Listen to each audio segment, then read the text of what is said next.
Hi, good morning Luzon, Visayas at Mindanao. Magandang araw po sa inyo, ka-coffee. Pag-usapan natin itong mga nakapalibot na hudas dito kay Digong. Again, tandaan nyo mga DDS ha. Huwag lahat sisi nyo sa presidente. Huwag lahat sisi nyo sa administrasyon ni PBBM. Dapat nyo rin sisihin yung mga nakapalibot na sa core ni Digong na nanguhuda sa kanya, nang lalaglag sa kanya. Yan ang dapat nyong sisihin. Hindi lahat sisi nyo sa presidente. Kasi hindi naman surprise itong pag-aresto kay Digong eh. Maraming nakakaalam na aarestuhin na siya. Kung ayaw nyo pala siyang maaresto, ayaw nyo siyang malitis, dahil yun ang request ni Digong, ayaw niya na malitis siya sa ibang bansa, bakit hinayaan nyo? Diba? Partly, may pananagutan din kayo dyan. Bakit nyo hinayaan na mahuli si Digong at dalhin sa The Hague? Diba? Sabi nyo, mga TANGA, yung mga supporters ni BBM, TANGA, yung gobyerno na ito ni PBBM, i-assess ninyo yung sarili ninyo. Sa tingin nyo, sino ang TANGA? Ang administrasyon o kayo? Kasi bakit nyo hinayaan na madala si Digong dyan sa The Hague? Di ba dapat hindi? Kung magaling talaga kayo, kung matalino talaga kayo, hindi nyo hayaan mangyari yan. Eh paano, may naghuda sa inyo dyan, ka-coffee? Alam nyo naman yung kwento. Ilang araw natin na pag-uusapan yan, ka-coffee. May nag-feed ng information sa core ni Digong, sa grupo niya. Within his core, no? Mga kaibigan niya, close allies. May nag-feed ng information. Sinabihan siya na may warrant of arrest na. And even si Bato, sinabi ni Bato na may warrant of arrest na. And then, nahuli kung sino yung nag-feed ng information na yan. Nabulgar na, di ba? Kaya pinainan yung nag-feed ng information na yan na hindi totoo yung warrant of arrest. Siyempre, nagkausap sila ng anak ni Digong. Hindi natin alam kung sino yung anak na yan na nag-trader din sa kanya, na nagpauwi sa kanya dito sa Pilipinas kasi verify daw. Sinabihan siya nitong nahuli na hudas daw, hindi totoo yung warrant. So umuwi na si Digong. Siyempre, hindi rin siya makampante. Pinigilan siya ng anak kasi ang plano, magpa-private plane daw yan, ka-coffee, may susundo na private plane, dadalhin sa kung saan, sa Davao, etc. Pero isa pa yun ha, hindi raw tumupad sa usapan niyang private plane na yan. Biglang hindi raw nagpakita. Yan mga kwento, ka-coffee. Hindi natin alam. Hindi natin alam kung ano talaga yung totoo dyan. Pero ito yung mga nagsisirculate. Lumalabas, ka-coffee. I think credible naman yung mga sources dyan. May naghuda sa kanyang circle. Ang nakakatawa lang, lahat kayo ng sisi ngayon sa gobyerno, sisi sa administrasyon. Hindi nyo sisihin yung core ni Digong, yung grupo niya. Maliit lang yung grupo niya, pero meron pa nagtataksil. And this is not the first time na may naghuhuda sa kanya, na may nagbibigay sa kanya ng mali-maling impormasyon. I-check ninyo, ka-coffee. Try nyo mag-google. Ginoogle ko kanina para ma-check natin Duterte fed with wrong info. O, tingnan ninyo, i-google ninyo. I-try ninyo. Duterte fed with wrong info. Oh, ang dami 2 page 2 pages yan. Pangkaraniwan pala na nabibiktima si Digong ng maling impormasyon. Anong ibig sabihin yan? Hindi ito yung first time na nabiktima siya ng mga maling impormasyon. O, sige, basahin natin. May 8, 2024. May 8, 2024. Sabi sa headline ng Inquirer.net, ex-President Duterte being fed wrong info on Chacha, sabi ng isang mambabatas. Again, nabudol na naman si Digong ng core niya. Sino ba kasi yung malapit kay Digong na nagbibigay ng impormasyon na mali-mali? Isa pa lang yan. Pangalawa, Duterte fed wrong info, says former QCPD chief. Diba? Lagi siyang nabibigyan ng maling impormasyon. Sige, mula sa ABS-CBN, punta tayo ng Philippine Star. Duterte fed with false info on Halili, says slain mayor's daughter. Yung kwento ni Halili, dyan sa Batangas.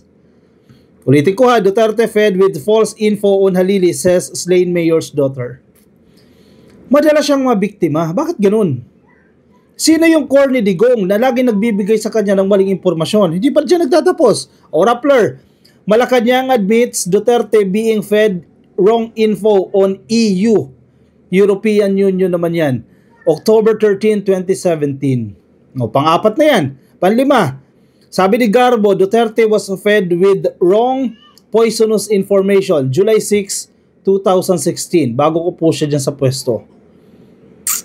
Di ba? Isa pa. Rappler, Duterte fed wrong info on shamed cops. Malabo yan, sabi ni Panelo. Pwede nyo i-check. Bakit ganyan? lagi nabibiktima si Digong ng mga mali-maling impormasyon. So posible, yung mga nagiging desisyon ni Digong ay dahil yan sa mga maling impormasyon na within his core. Sa circle niya, maliit na nga lang yung circle niya, hindi pa mapagkakatiwalaan. Bakit ginaganyan nila si Digong? Bakit mali-maling impormasyon ang ibinibigay nila? Ano yun? Tinatraidor siya? O ito, mataas na opisyal na ito ka-coffee. High-ranking, trusted government official ito. Nagbigay sa kanya ng maling impormasyon. E paano nahuli? Na nagbibigay ng detalye.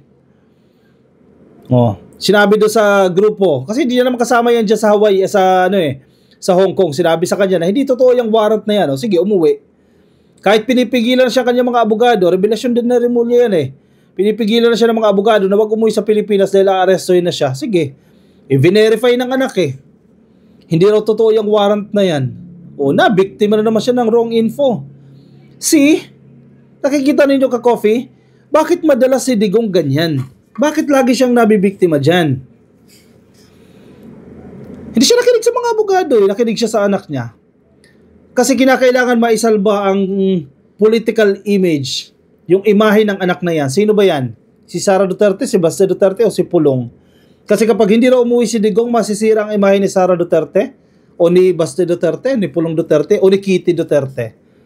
Out na natin sa equation si Kitty dahil hindi naman siya politiko. Diba? Politika pa rin ang iniisip. Kasi kapag hindi umuwi si Digong, anong ibabansag sa kanya? Duwag siya, nagtatago siya.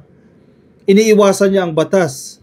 Diba? Idisira yung imahe ng kung sino man sa kanyang mga anak. Sige, uwi na ako. Hoping din sila na local court lang yung nag-issue ng warrant of arrest. Dahil maling impormasyon din ang binigay ni Harry Roque. Pinakampante sila ni Harry Roque. Ang sabi ni Harry Roque, walang red notice. Red diffusion pala yung nilabas na almost the same din.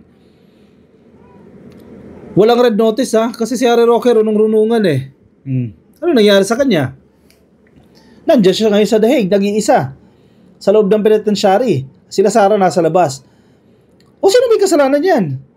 Akala ko ba strategic kayo? Akala ko ba matatalino kayo? Bakit nalusutan kayo ng TENGA na gobyerno? Tawag nyo sa gobyerno, TENGA. Di ba nakakatawa?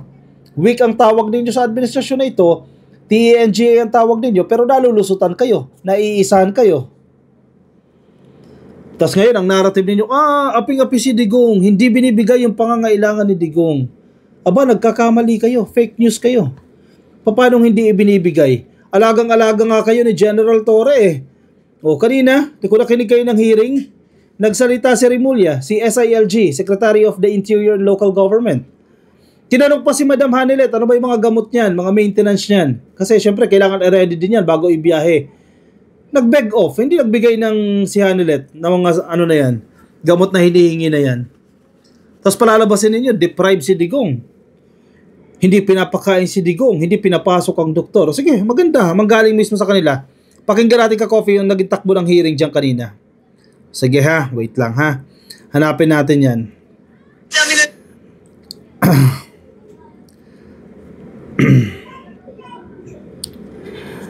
0423 ang time code. Wait lang Dami na yung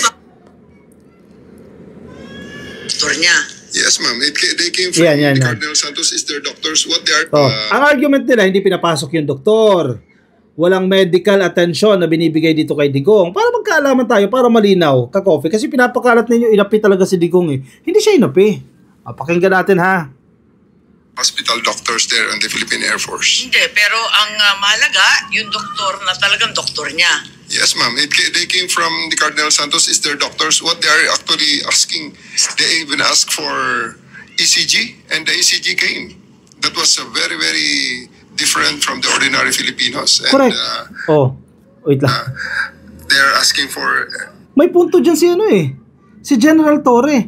Yung mga hinihingi nila, hindi natin binibigay sa ordinary Filipino. Pero dahil presidente si Digong, dahil 80 years old, 79 years old siya, dahil dati siyang presidente, affluent siya, mayaman siya, etc. Binigay lahat. Diba unfair na nga yan yung ordinaryong Pilipino na may warrant of arrest, pwede ka ba makapag-demand yan? O gusto ko ito mga doktor, o gusto ko lahat ng mga anak ko, ipatawag mo muna. O gusto ko lahat ito nandito. Pwede ba yun? Ginagawa ba nila yan sa ordinaryong suspect? Hindi nila ginagawa yan. Sobra-sobra na nga ito ginawa kay Digong eh. Kaya sasabihin niyo, inapi pa si Digong dyan. Medyo mabait pa si General Torres sumagot dyan eh. Mabait pa siya dyan eh. Hindi pa siya namamrangka dyan eh. Kasi respectful pa yan kay Amy Marcos eh.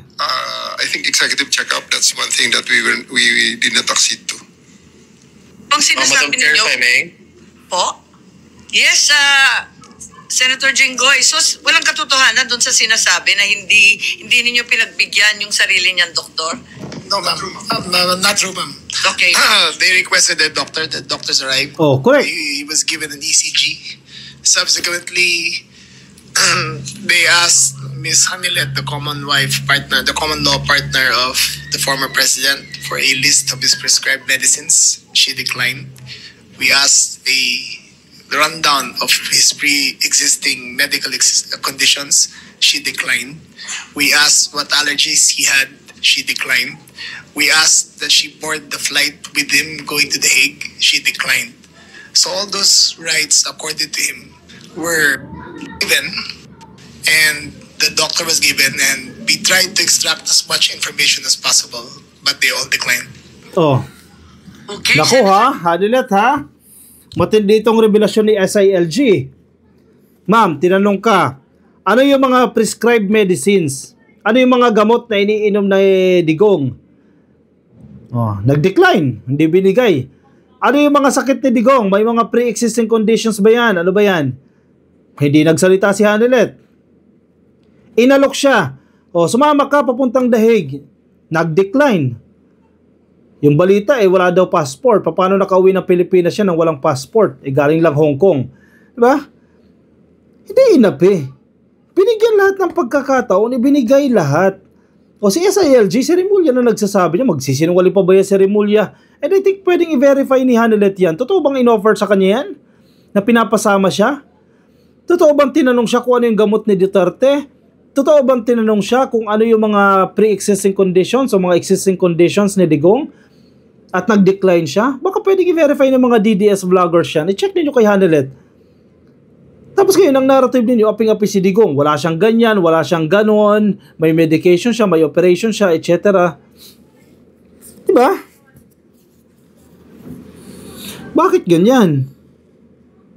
Bakit hindi alam? O baka hindi alam ni Hanilet yung mga gamot na iniinom? Tuloy na chismis. Again, chismis to. Hindi natin dapat patulan to na si mas best actress pa ng iyak si Baduy, si Lorraine Baduy, kaysa dito kay Hanilet. Ano ba talaga? Anyway, wag natin pag-usapan yan. Medyo chismis na yan. O baka talaga hindi alam ni Hanilet yan? Ano yung mga gamot na iniinom? Kasi si Bongo, sa opening statement ni Bongo, ang sinasabi niya, ano yung maingay? Sa opening statement ni Bongo, sinasabi niya, siya yung nagdadala ng mga gamot ni Digong. O baka hindi nga alam ni, ni Hanilet yan. Diba? Huwag niya sisihin lahat ang gobyerno. May dapat din kayong sisihin sa kampo ni Digong. In the first place, bakit nyo inalaw yan? Diba? Bakit nyo inalaw yan? Ba't nyo pinauwi ng Pilipinas yan? Kala ko mag-i-stay, mag-overstay sa Hong Kong, lilipad ng Davao, lilipad ng China. Bakit nyo inalaw? Para matapang ang labas. Diba? Huwag nyo tawagin na tanga yung gobyerno.